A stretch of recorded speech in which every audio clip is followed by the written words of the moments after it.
Scotty, thanks very much. And now to the latest on the chaos at Children's Hospital.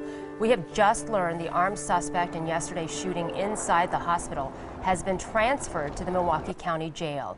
Ashanti Hendricks was shot by Milwaukee police yesterday and had been in custody at Fredert after undergoing surgery last night. And that, in fact, was a new booking photo of the suspect. And police shot Hendricks after they say he pulled out a gun. Officers followed him into an empty hallway where they claim he pointed the gun at them. One officer shot Hendricks in the arm, causing him to drop his gun. Police then arrested him.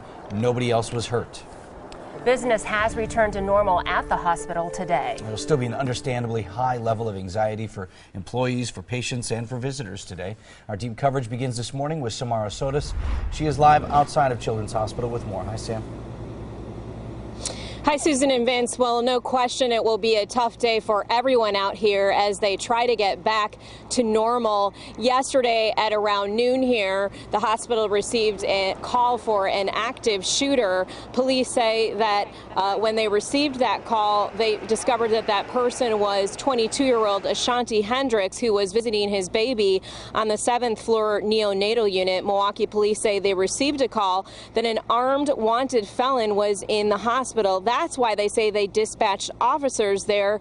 In those first waves of panic, a witness saw a frantic mother of a newborn try to get on the elevator. And I got on the elevator, and this lady came on screaming, and she was just terrified. And she was sitting there on her phone calling her mom saying, "He's going to shoot my baby, he's going to shoot my baby." I saw the man, he just move aside as the doors had opened. And then there were two officers that I could see that were there trying to hold him back, and then the lady that was in the elevator with me trying to push her back into the elevator.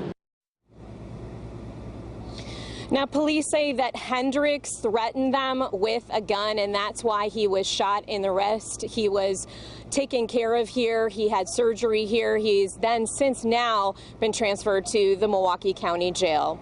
Reporting live in Wauwatosa, Samara Sotis, today's TMJ4. All right, Samara, thanks very much for that update. Our team coverage continues now with more from what happened inside that hospital. The shooting no doubt added more stress to families already on the edge because their loved ones are, well, at Children's Hospital. Jonah Kaplan is live at the hospital with that story. Jonah?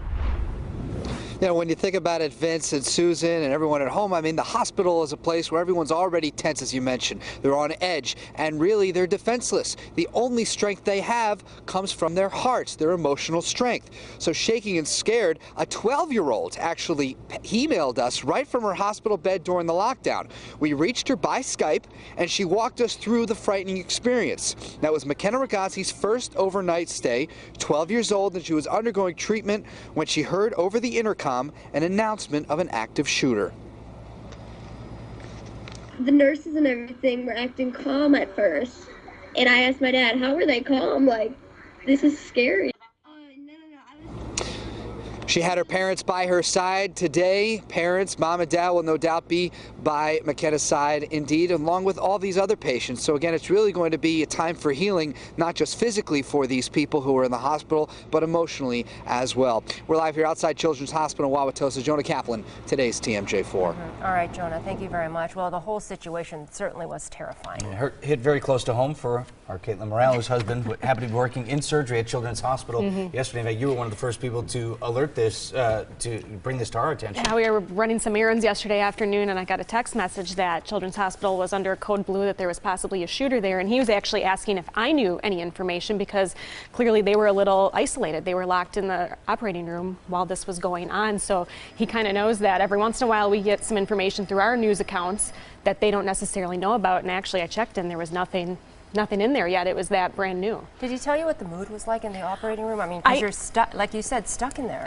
He didn't really talk much about the mood, but I kind of got a sense of urgency because as I kind of just asked him what is going on, all he sent back was get me info, because they, like I said, all they hear is that intercom message that there's possibly a shooter there, and they're really isolated in there. I'm glad everything turned out well for you and for him, Caitlin. Thanks for sharing that with us again this morning. The CEO of Children's Hospital of Wisconsin has released a statement now. In part, it says, quote, "I want to express my gratitude to law enforcement for their quick response and for joining our team of helpers today." So here's what we know about the suspect right now. Sources tell us he is 22-year-old Ashanti Hendricks, and we did check jail logs this morning before we went on the air, and he had been transferred from Frederick Hospital to the Milwaukee County Jail overnight. Police say the suspect went to Children's yesterday to see a baby that he believed was his. The convicted felon was carrying a .40 caliber pistol, and he already has a lengthy arrest record. Hendricks has not been charged yet, though, with any crime related to what happened at the hospital yesterday. It's now 5:06. Up next on Live at Daybreak on today's TMJ4. A huge sinkhole in Florida.